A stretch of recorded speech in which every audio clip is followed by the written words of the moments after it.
Hi, you're watching us on NewsX YouTube. My name is Devika Chopra. With me is Rishabh Gulati, and we'll be discussing a very crucial aspect, Rishabh, the POK return plan. Now, right now, we know that China is very distracted because of the COVID pandemic.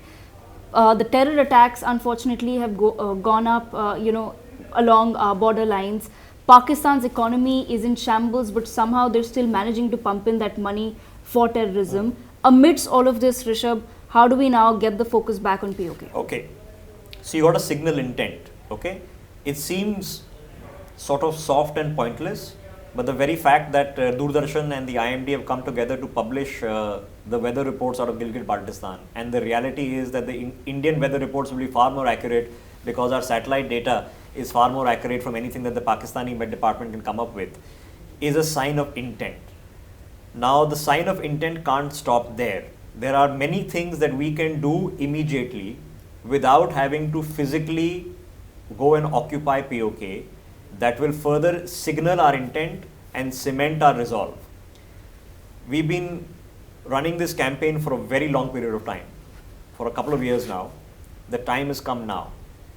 In the Jammu and Kashmir Assembly, which is now the Union Territory of Jammu and Kashmir, a new assembly will have to be created after a new delimitation process. When this new assembly is created, whether it is this year or early next year, when this new assembly is created, in the original assembly, the 24 seats that were left vacant for POK must be filled.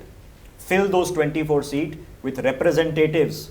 Have a representative from Gilgit, have a representative from Muzaffarabad sitting in the assembly of the Union Territory of Jammu and Kashmir. Okay?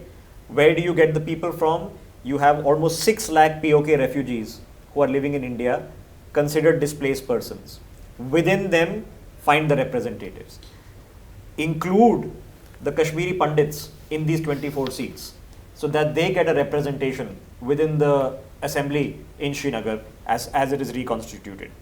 The 7 parliamentary seats that are lying vacant, similarly for POK regions, fill them. Let there be a member of parliament from Muzaffarabad sitting in Delhi. Right? Let there be a member of parliament from Gilgit. Let there be a member of parliament from Baltistan. Let them be sitting in Delhi, again from the people from those domiciles which were forcibly removed and sent into exile by Pakistan. Many of them living in other parts of the world can be returned to India, and many of them living right here who should be provided representation. So these are the first immediate steps, and ensure out of the 7 seats, 2 seats are given to Kashmiri Pandits. So let Kashmiri Pandits voice their own cause of return by sitting there in the Houses of Parliament. Then allow the Pakistanis who had to go into exile, which were forced by the Pakistanis, Kashmiris from Gilgit, from Baltistan and what is now POK, forced by the Pakistan to go into exile. Allow them to come to India and get citizenship in India, right? By the very nature of your position, they already are Indian citizens. So there is no reason that the people who fled to the UK, people who fled to African countries, people who fled to other European countries, the majority of the British Pakistanis are from POK. The reason for this is the Pakistanis wanted to do a demographic change. So since 1948 onwards, they were saying, here, take a passport and leave. Because as you leave, we'll move in, a Pathan, we'll move in a Punjabi to take your place. So we'll change the demography of POK and Gilgit-Baltistan forever. So make it difficult for India to reintegrate at POK. So simply give them an open citizenship offer, let them come. We need to set up and allow civil suits as well as suits against the administration of Gilgit-Baltistan and POK to be filed in the Jammu and Kashmir High Court and India Supreme Court.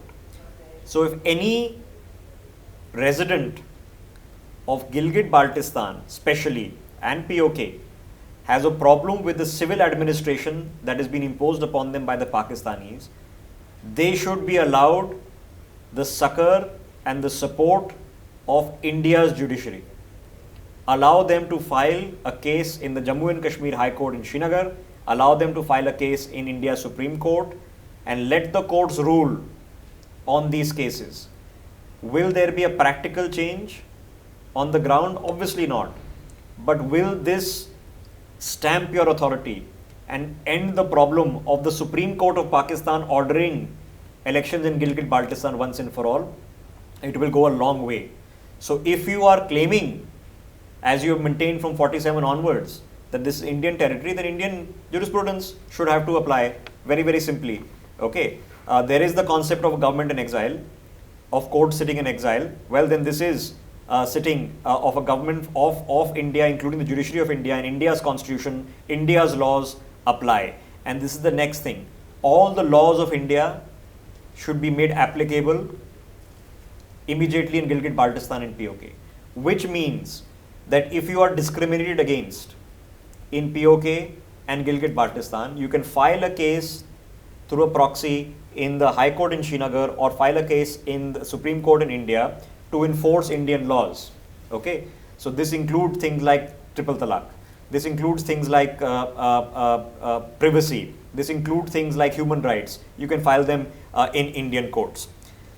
Then we need to set up a Truth and Reconciliation Commission modeled on what happened in post-apartheid South Africa to investigate, come to a conclusion, and promote reconciliation and repatriation of Kashmiri Pandits. This should be a no-brainer. A Truth and Reconciliation Commission has to be set up. Look at what Desmond Tutu and company did. They won a Nobel Prize for it, Peace Prize for it, for the particular effort that they put. A same creation has to be done here. We need to set up a tribunal to investigate Pakistani genocide in Gilgit-Baltistan. That tribunal should consist of retired Indian jurists, right?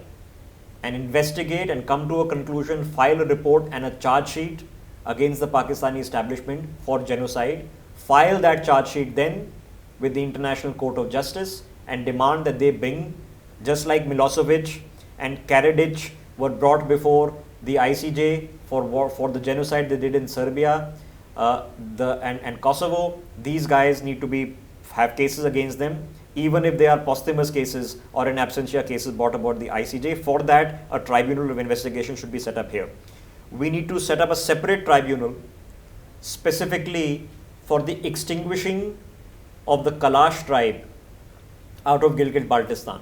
They still have a small population left in Khyber Pakhtunkhwa in Pakistan, but they had a large, about a few lakh people who belonged to the Kalash tribe. They lived in Gilgit-Baltistan. They've been exterminated.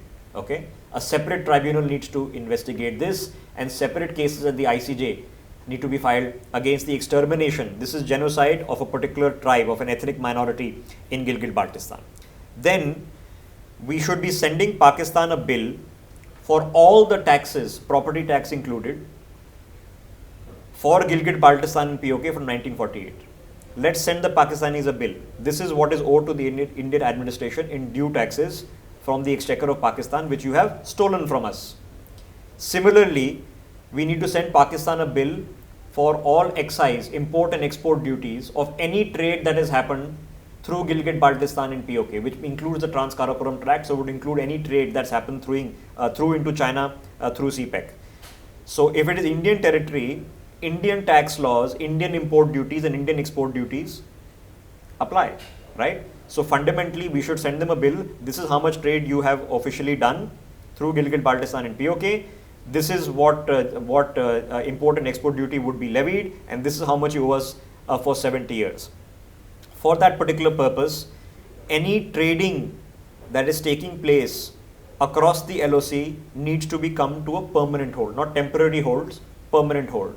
Because how can you let a foreign country impose export and import duties between trading that is happening between two pieces of Indian soil? It's a contradiction in terms. So anything that's happening in the border passes along the LOC needs to come to a halt completely. Then you ask friendly Islamic countries, and start with Islamic countries for a particular reason, so that the Pakistanis who keep trying to make Kashmir an Islamic issue, it's not an Islamic issue. Okay, it's not Jerusalem, where you have literally Al-Aqsa, the mosque, where literally the Prophet ascended to heaven from into heaven from the Dome of the Rock. This is not an Islamic issue. It never has been. Kashmir was not an Islamic issue in 1947. So the Pakistanis who are trying to make this an Islamic issue, okay, and saying that they're fighting a jihad, and that's how they try to brainwash young kids to blow themselves up, the Qasabs of the world, have the Islamic countries who are friendly towards India set up consulates in Srinagar. It will be an emphatic message sent to the Pakistanis. So you begin with Bangladesh, begin with the Maldives, get in Saudi Arabia to set up a consulate in Srinagar. It ends Pakistan's claims of Kashmir being an Islamic issue once and for all. Get the UAE in, okay? Then invite other friendly countries, the US, Japan, Australia. Start with the Quad to set up consulates in Pakistan. Eventually, after the Taliban deal, whatever conclusion comes, the Americans will again no longer have as much of need for Pakistan as they temporarily do right now.